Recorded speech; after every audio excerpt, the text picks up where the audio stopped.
pala. May isa pa pala.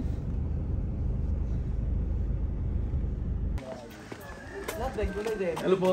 Ay, Sir Patrick. Hello sir. President Bot. Siya po ang Ano Ano? dito ang something Bot, ikaw na, take chance ha, Bot, ikaw na magpalan. Tuloy naman. Pare, pasok kayo. Ano po sila supply ng supplies? Ano po, shopwise, saka rustans, ng araw. Nabigyan niyo yung ewan ko pa yung San Luis sa atin. Kami pa rin ba? Tayo nga yan. Tayo nga yan. Amin ang sa amin yung ano, South, North. Antipolo, Farm to Pasig, table din kayo. Marikina, QC, San Juan. Amin naman itong South. Ito, yan. Pero matagal na kami tumigil. Kayo muna kayo sa balik. Ito naman sir. po ano? Ito naman po kung hindi ako matapag-tapag na lumabang kahit lugi. Matagal na rin ako. Kasi nakakaranas ako na 200 kilos siya, i-deliver sa Manila. So, Sa bandang huli na yan, oh. Manila. Pumangit, Sabi ko, no? okay lang. Mali na bukas makalwa, pabura kami ng manager. Ngayon, pumuburo yung manager, yung director. Yan, director na po kami ng 10 SKU. Ayan, maganda. Dinagdagan kami. Nagpunta siya dito, na-inspire. Dinagdagan kami 10 SKU.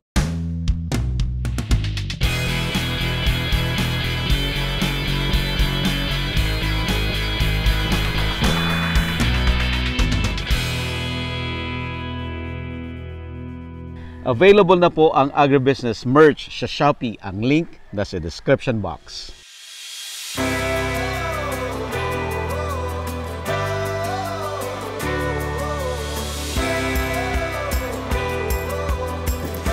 Kami isang taon, negative. Oh? 200, 300, may nagre-repack. May sasakyan. Sabi lang. Grabe, hindi ka naman naranasan yung 200. Wala po kami magagawa. Kasi ang naman yung sabi ko, iniisip ko, baka ko banda-bandarian niya ho.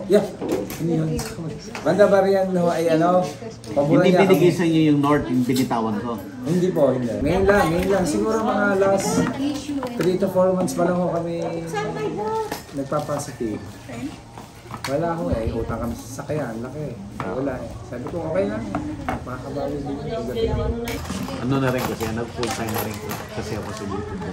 Sa Nag-full time na ako sa YouTube, kaya sa YouTube. binitawag ko na rin. Tapos yung naging buyer namin, ang bait pa. Sobrang bait sa akin. Nasa naging sa mga presyo. Nakapwede, kaya na. Okay, nakapwede pa agad siya. Number 1. Butit naging ganun na sila. Ayun 24 SKU na. May sinugod ako na tindahan.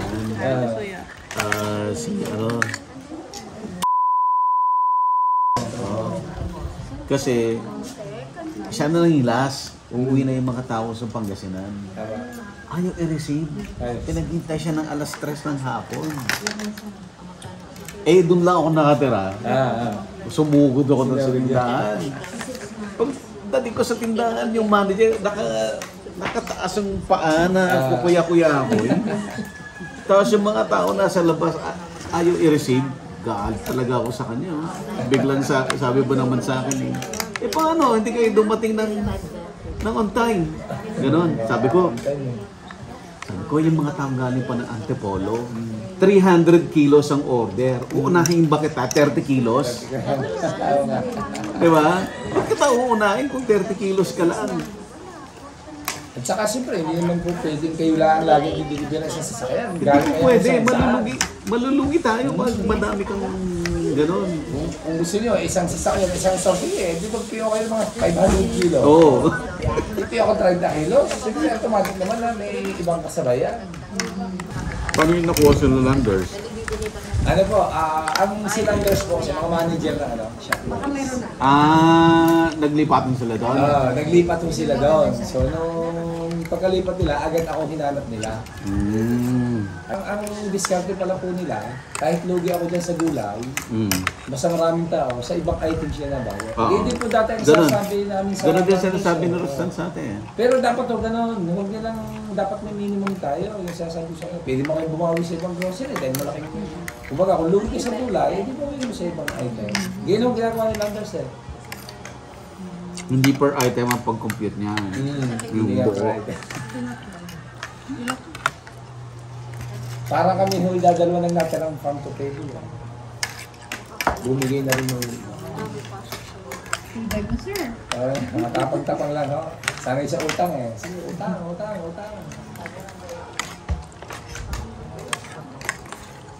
Ngayon, 600 na. Dati 200, 250. Ngayon, magsi 600 na kasi.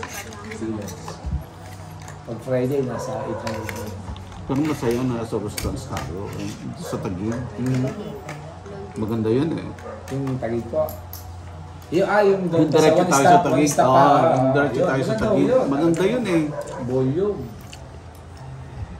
Nung nasa, ano yun? Everyday delivery namin, 1.2 tons. Yun, ganun nga. Daily. Oh! Bukas, 800 kilo sa palya, 1,000 kilo kamatis. Ang ganda po ganun. Tawag yan, mga alangan ng oras. Kuya Bot, ma'am, meron po hindi naka-deliver. Pasok ko ulit sa iyo, ha? Bakit? Sabi ko, sige! Kaya kasi po, malakas ang loob ko, ako bumibagsakan sa tanaw. Isang tao ko lang daw, kahit 3,000 yan, kaya ko. Yun ang advantage yun. Sige na. Siguro kulang tayo ng ano dali. Hindi naman. Nagkita rin tayo. Oo. Hindi lang tayo nagkita doon. Yung mga buyer natin doon sa Taguig, naglipatan sila sa sa Pure Gold. Si Ma'am si Ma'am Gano'n ko. Ate naman po. Pinagdi-deliver niya ako doon. Sa... Sobrang laki naman ng requirement niya. Natatakot naman ako na baka hindi maka-deliver. Nagano kami doon eh. Parang bagsak presyo. Ba't mo friend si...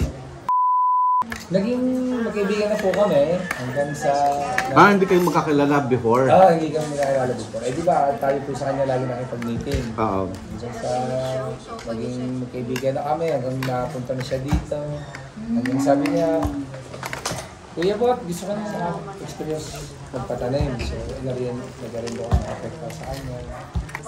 Nakwenta niya yun sa akin na nag-start na rin siya ng farming. Nakwento niya, hindi ko alam na... Si Manila. Dito po yan sa akin. Hindi ko alam na kayo rin kausap niya. Grabe yung natin, yung kabibili ko ng truck. Ang deliver. Tapos biglang binalita niya. May problema tayo. Binili na tayo ng Robinson. Hindi natin alam ano mangyayari. Akala nga po namin, ginausap na rin kami. Ginausap niya rin kami. Wala na, hindi na kami nag-deliver. Kasi nga, hindi ka po ba, siya position na. Hindi na kami nag-deliver sa kanila. Hindi na nga daw. Sabi, wala tayong magagawa. Ito yung talaga ang may tumawag. Puting daw. Ayun. Yun yung apat tayong tinira eh. Sa 600, 400 doon o 600. Sabi niya, napakaswerte niyo. Kayo pinakabata eh. Ito ang pinakabatang supplier eh. Dahil bago lang kami. Swerte kayo, naritin. Sir Buddy, ano po are?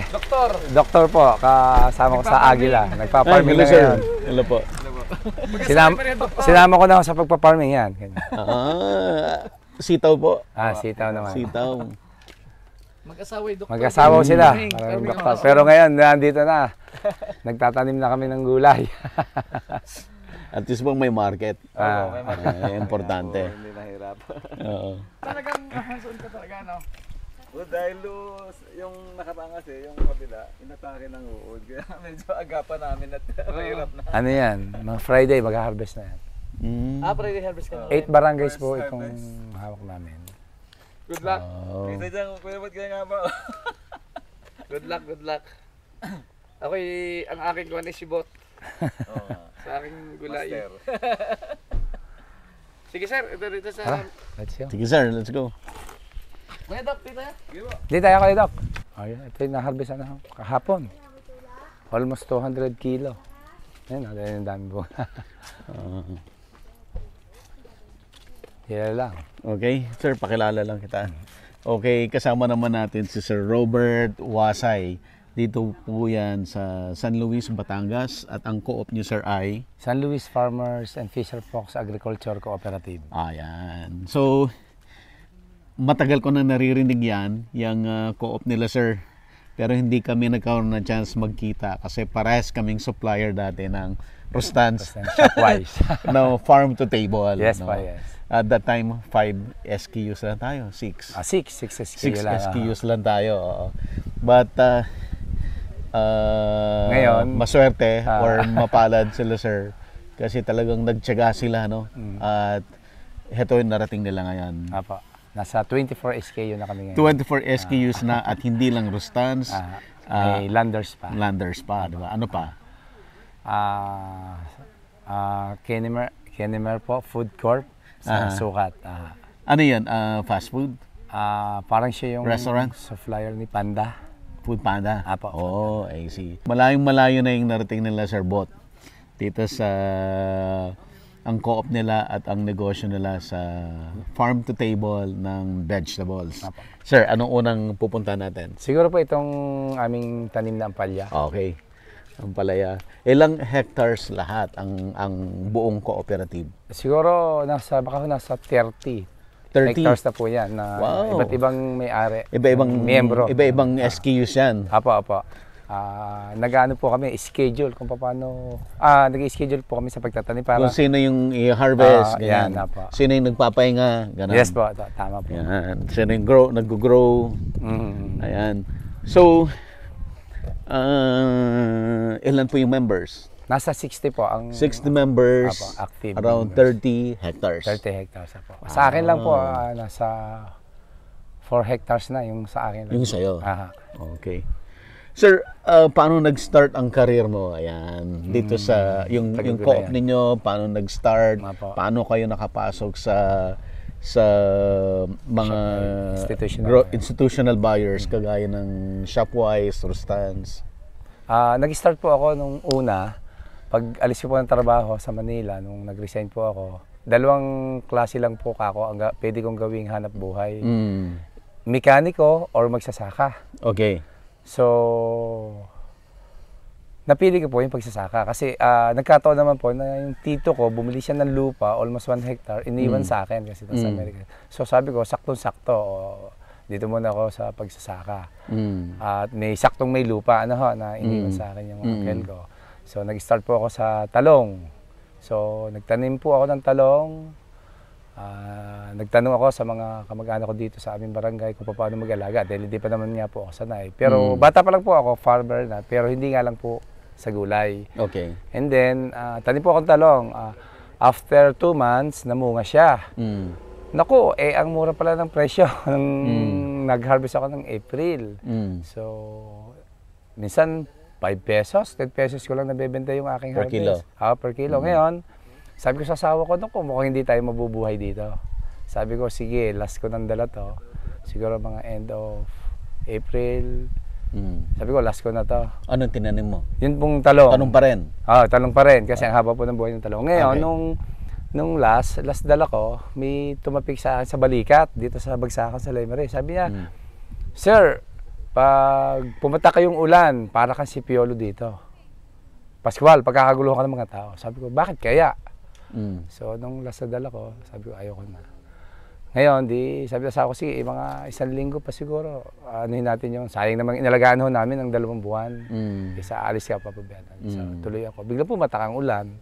So, nung pagpatak ang ulan, yun pala, yung mga nasa mababang talungan, mababahaan, mamamatay. So, medyo 5 piso, 10, 15, 20, 30, hanggang naging sa 60 per kg. Nakaka-harvest po ako ng mga around 200 kilos.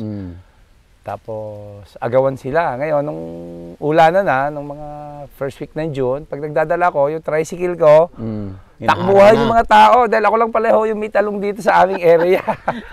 Kaya pala, sabi nung mama na tumapik sa balikat ko, para ko si Piolo ko. Kada dala ko, every other day, nagdadala ako sa tricycle.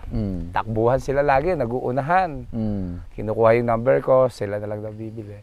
So, nung na-compute ko, 200 kilos times 60, 12,000. 3 times a week, 36,000. Sabi ko, pwede hindi na ako alis. May pera pala talaga dito, basta tsatsaga lang. Yun. So, yun po, nagpatuloy. Tuloy-tuloy na ako. Siguro kumita ako noon. Nakabili naman ako ng tricycle. After noon, nagtanim ulit ako ng palya. Sinuwerte naman ho. Nagmahal noong time na yon. Nakabili naman ako ng owner na second hand lang. Kargahan ko ulit ng gulay yan. Hanggang sa gala ako, ganyan. Kung saan. Nakakakuha rin po ako ng diskarte. So, mas maganda pala yung medyo mas malawak yung taniman mo. Dahil pag sinuwerte po kayo, talagang magandang kitaan din. Doon lang po. So paano kayo napunta sa paano tayo nagkasama doon sa Shopwise at saka sa Rustans? So, di nagsistart din po ako, nagtatanim. Ngayon, yun naman pong mayor namin dito na siya ay naging mayor siya at saka yung aming municipal agriculturist, nag-combine kami tatlo. Dahil alam ni mayor na kami magsasaka. Ang gusto niya, sabi niya, pare, tulungan mo naman tayo, magtulong-tulong tayo para mapaunlad natin ang bayan ng San Luis sa agrikultura. So sabi ko, sige po. So yung aming municipal, si Sir Rinco Hernandez, nag-combine kami, nagpunta kami kada barangay, nagbuo kami ng mga association, ganyan. And then, pagkabuo namin, so inatasan niya ako na akong bumibili ng gulay kada barangay din. Ako na po nagmamarket sa labas ng Batangas. So, minsan naglakbay-aral kami. Nagpunta kami dito sa Bulacan, sa East-West.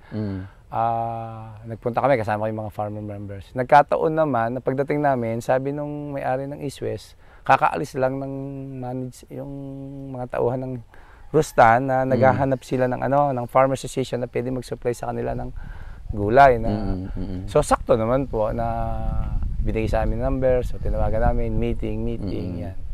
Kaya nakapag-start po kami, blessing po talaga na dati sa Bagsakan lang ho, kung saan Tanawan, Batangas City, yan, dyan po kami nag-umpisa hanggang sa nagtulong-tulong po kami na tulungan yung mga magsasaka dito. Utay-utay, yung dating sachet lang na binibigay ng munisipyo, sabi ko, kilo na. Lata-lata na po ang aming pinamimigay. So, nung naging maganda ang resulta, nakikita nila na talagang kapag may tanim ka, may market kami, so kita nila na ang ganda ng kitaan.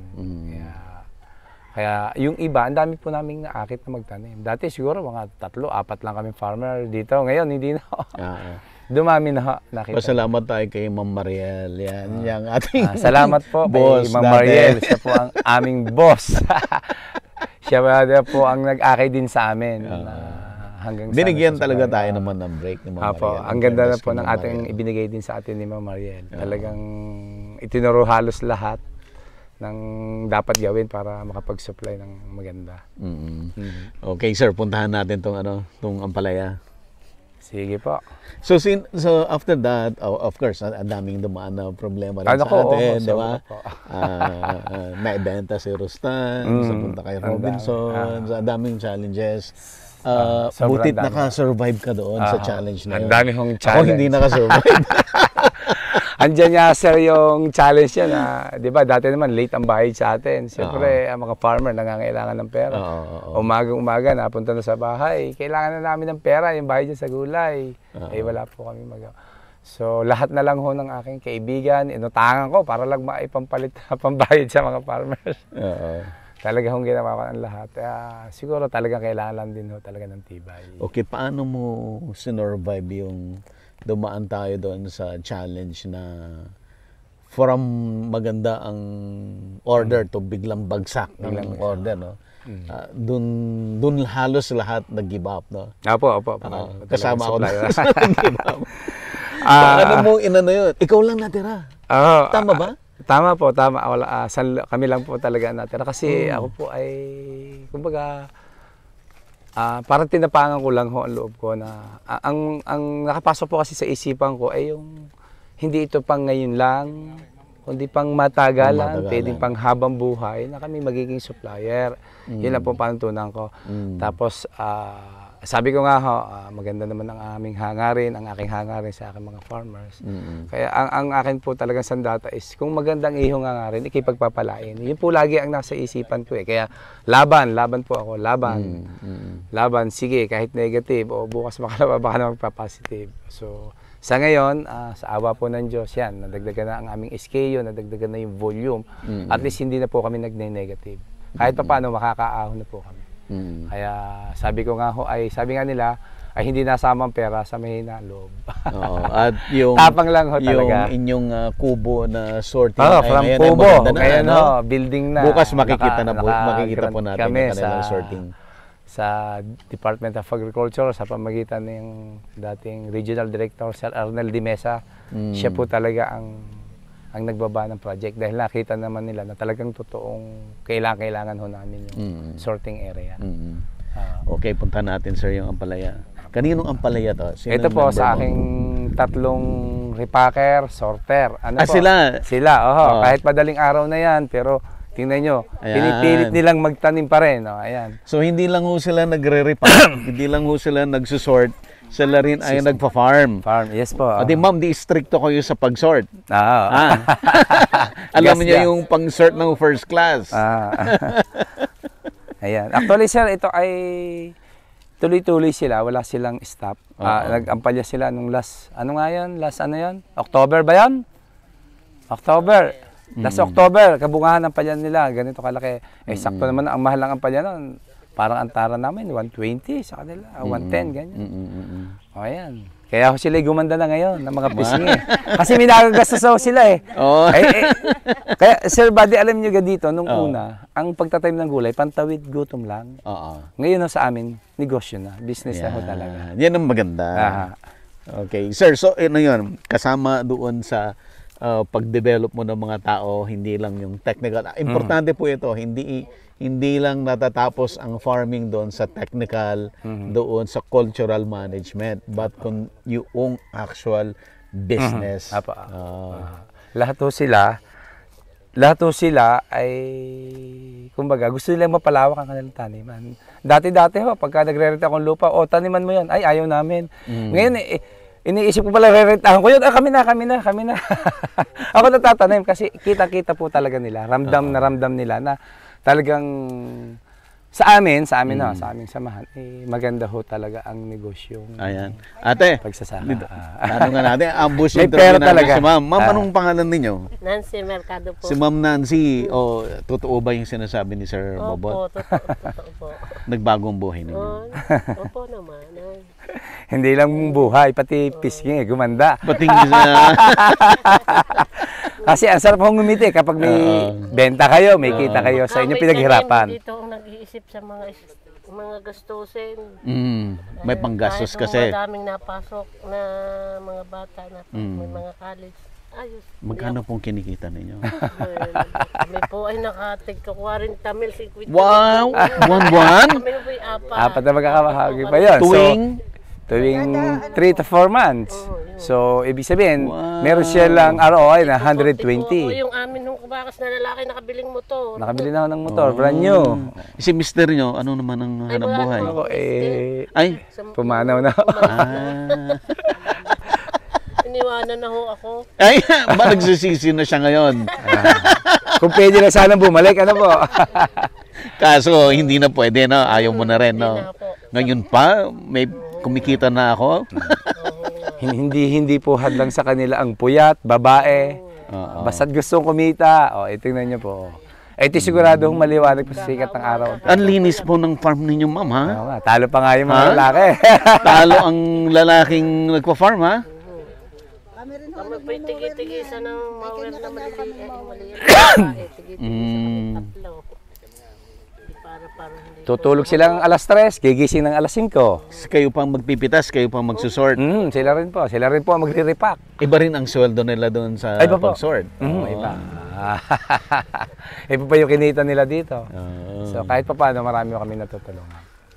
Malaking kaluagan. Malaking kaluagan. Every week, may sweldo sila. Ganun. Hindi na kayo mag-iisip pambiling bigas, pambiling ulam. Doon pa lang sa sweldo nila, kuhang-kuhan na nila. So di ipon nila itong Itong kita At nila. imagine mo ilang individuals ang nabigyan ng hanap buhay. Mahigit 20 na po kaming nabibigyan ng hanap buhay. Ayan. Ay, hello po. Member din ko dito, Member sir. po. Ito po yung kanyang taniman. Pan na po ng page nyo. Ay, salamat po. Salamat. Oo. Yung mga yan, hindi po basta-basta pumupunta ng walang schedule. Ay, salamat po sa inyo, sir. At kami ay binigay ng panahon. Kala ka muna. Kala ka muna. Ayan, kita nyo, Friday, pera na ulit. Friday, pera, may malinaw na pera naman. Ilan na-harvest siya? 179 ba yan? 187. Times 80. Magkano yan? Pagkaka 4 days, 3 to 4 days. 187 ngayon ang ampalaya? Ang na-harvest po nila, Ang harvest. 187 kilo, tapos 80 po Times ang tara 80, namin. taas, Tara, taas, 80 pesos per kg. So, di maliwanag na ho sila, may 3,000 na naman. Na naman, no? After 4 days, Every ganun ulit. 4 days, every 4 days. 4 days. Kaya magaganda ho lagi ang ngiti ng mga yan. Kaya pala naka-make up. Nung nagsisimula pa mga yan, medyo pangit-pangit pa ang pisngi. Nakakabili na rin ho eh. So, para na rin nag-uopisina, no, sir? Siguro po, ang pangarap pa namin is... Believe ako doon sa determination mo na yung matindi yung challenge na lugi tayo. Every delivery, lugi. Kaya ako sumuko kasi yung naipon para dyan. Yung kinita nung una, yung maganda. Yung kinita nung everyday pa, no? Every delivery. Negative lang negative. Pawala ng pawala. Ang ganun sa paubos. Halos nag-aaway na nga po kami mag-asawa eh. Kasi sabi asawa ko, tumigil na, tama na. Pero ako, hindi mo nakikinig. Tuloy, sabi ko. May Panginoon man tayo eh. At saka, sabi ko siguro, sa tingin ko, mas marami yung solusyon kaysa problema. Kaya hahanap tayo ng paraan. Hanap, paraan. Galing. Taas ngayon marami ng institution. Ngayon po, awa ng Diyos. Actually, si Landers po, 3 stores pa ho ang naka-schedule na mag-open mo pa? Pang 6 stores na po ang hawak ko ngayon. Wow. Itong si Royal... Mas malakas nila sana ngayon kaysa kay Rostanes. Apo, malakas. Siguro nagta-times 3. Nagta-times 3 ho. Kung 600, 2,000 siya. Minsan nga po, 5,000 pa kay Landers. Talaga? Pag may sale po sila. Isipin nyo, kung sila ang nagtatanim, yung mga farmers dito, sa kanila yung pera lahat. Ano ba? Minsan, nandyan ako sa Kalatagan, Balayan, diyan ako kumuha ng ampalya kapag may mga kinukulang kami. Kinukulang ka pa rin talaga. Andyan po ako sa Kalaka. Andyan po kasi maraming magtatanim na kamatis naman. Andyan po. Yung aking mga luya, from Kalamba naman ho, may mga contact naman po ako mga farmers doon. Tatawagan lang kami. Basta sila, plus 5, plus 10 pesos. Yung mga farmer na binibilang ko. Hindi ko po sila tinataga. Dahil kung alam ko naman, kayang-kaya pa namin ng margins. So, sige, plus 10 ako o plus 5 pesos per kg. Ganun po ang aking ginagawa. Nagpa-plus ka? Kasi galing din po ako sa pagsasakay, alam ko naman eh. Oo. Lalo pag medyo mababa ang Malaki presyo. na yun, yung plus 5 na yan. Lalo pag medyo mababa yung presyo, alam ko matatalo si farmer, mga bumaba siya ng 40 pababa, plus 10 ako niyan. Basta't kaya namin. Kasi simon naman, hindi ka agad bumababa ng babang-baba. Plus 10 ako dyan. Kaya sila naman ho, mismo tumatawag din sa akin pag meron silang mga harvest na gulay. Kasi alam nila, good buyer. Hinahabol din nila ako. Sana ho, mas mas boom pa kami. Congrats. Salamat sa... Congrats. Ito naman, kasama ko din sila. Sabi ko, ganito muna tayo ha. Alam niyo naman, ganyan. Naunawaan din naman ho nila. So, kaya kami lumalakas kasi sama-sama po palagi kami.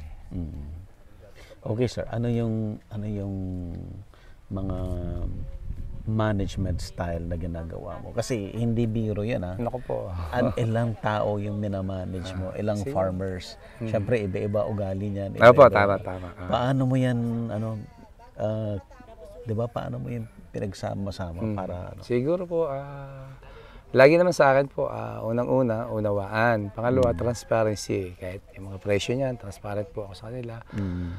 Tapos, mas ikangay lagi kong naunawaan yung reklamo ng bawat isa. So, Like ano yung typical na reklamo? kasi minsan nakakasabay, mas marami nakakasabay, biglang kakunti yung PO. So, bakit yun? Kinukuha na, bakit hindi? Yung mga tipong gano'n. Minsan magpapa-schedule, yun ang gusto ko.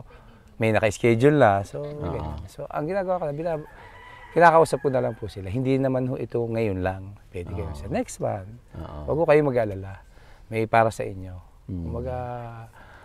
Tsaka pangalawa, kapag may dumadating kaming mga inputs from DA, yung mga galing sa DA, yung mga seeds, hindi po ako, kahit ako kailangan ko, hindi ako kumukuha. Binibigay ko muna sa kanila. Gusto kong makita nila na ako mismo mapagbigay o pinapalaman ko sa kanila. Kaya, kumbaga, hindi nila ako pwedeng reklamuhan na, kumbaga, kinukuha ko. Kaya, gusto ko, lagi silang naunawaan nila na kailangan magpalamang din. Sabi ko gano'n, magpalamang. May bibigay kaming ampalya, isang lata, mga sitaw na ganyan, mga buto ng okra. So, pag kailangan nila, sa inyo na. Kahit ako'y wala na lang. Kaya, siguro nakikita nila na kumbaga, mas pinapriority sila. Na bilang ako ang pangulo nila, hindi ko sila nilalamangan at mas inuuna ko sila. Yun lang po ang nakita talaga nila sa akin. Ilang years ka na nagpo-farm, sir, boss? Siguro po, 6 years na po. 6 years mga 6 years. 6 years na. Kumusta yung 6 years mo? Ayaman mo na? Hindi naman po. Awa ho ng Diyos, malaki rin naman ho ang pinagbago ng buhay ko. Nung ako'y nasa Maynila, medyo maganda rin naman ho ang sweldo ko dahil galing ako sa magandang kumpanya. Kahit bisikleta, hindi nga po ako nakakabili. Pero ngayon, nung nag-farming ako, nakabili ako ng tricycle. Nakapaghulog ako ng motor ko. 2 motor na ako nahulugan ko, natapos na. Ang bahay ko po, dati kubo. Ngayon, medyo saminto na ho. Nagugulat ako sa akin yung taga-East West, binibilang ko ng seedlings. Sir, after Sino binibilan mo? Sir, dati si, ang pangalan ito? Sa East West, si Sir, nasa Mindoro na ngayon nag-resign na rin yun si Sir Romy. Romy nga. Yan, si Sir Romy. Diyan sa Lipa. Sa Lipa ngayon. Diyan kaya ako nag-order. Grafting. Si Sir Romy. Actually, pupunta kami sa kanya. Hindi naman, baka bukas na siguro pag pauwi na. Kilala ko din si Romy. Ayan. Yung mga driver nila, SS. Nagugulo, sir, nag-iba na yung bahay mo ngayon. Nag-iba na. Pero nung babago sila, nung first time ko ma-order sa kanila, hindi po gano'n. So, siguro, sinuwerte din lang. Dahil sila mismo. Yung suwerte mo? Bakit ka sinuwerte? Sinuwerte po na pag magtatanim ako, saktong magandang bunga, na nagkakataon din ng mahal. Magandang presyo. Tapos pangalawa, medyo gusto ko malawak kasi yung taniman lagi. Kasi ang ano ko po, pag sinuwerte ka, so ang laki po ang pera. Yun po ang aking gusto lagi. Kaya yung mga yan, dati ho, ang liliit ng taniman. Sabi ko, alisan nyo muna yung inyong lupa. Hindi naman totally alisan. Kung hindi, magdagdag kayo. Ayan. Sila ngayon nagdadagdag. So dito sa Bulyo, kung dati 2,000, 1,000 taniman nila, yung aking mga farmer na yan. Ngayon na pinakamahinang taniman nila, half hectare. Wow. Kasi sabi ko, hindi kayo kikita ng malaki kung maliitin yung taniman. Lakihan natin. So ang isa pong ginagawa kong diskarte, yan, may mga tao naman pong mga kaibigan natin, kagaya ni Paring Victor, nagtitiwala ho sa akin, nag-invest sila dito sa ating taniman. So, ikinoconnect ako naman po yung mga farmers. May kapitalista tayo, sila yung magtatrabaho. Si Sir Victor, yung unang na-feature po natin. Napakalaking pasalamat po namin kay Paring Victor dahil siya ho talaga'y umaalalay, sumusuporta sa amin palagi. At ang kanya pong dinadala sa amin ng mga kapitalista ay, siyempre, isa din ho yun na talagang nagpapalakas sa amin. Kaya kami nagpapasalamat ng So, kompleto ko, meron kang technical skills sa production, sa cultural management ng mga halaman. Meron kang market, which is pinaka-importante. At malaking importante rin yung meron kang financing, na andyan din, sa Laser Victor na umalalay sa'yo. Talaga ako nagpapasalamat sa kanila. Na-connect niya ako sa mga kaibigan niya na may mga kaya din. Tapos ito naman mga farmer. Sabi ko nga sa kanila, wala na kayong hahanapin pa. Wala nang hahanapin pa. Puhunan nyo na lang is pagod. Pagod na lang. Pagod. Andiyan na yung seeds. At naintindihan nila yon. Na maswerte sila dahil pagod na lang ang kailangan nila. Sa tingin ko po talagang naintindihan nila. Dahil nagpalawak ko sila ng mga taniman, nagdagdag.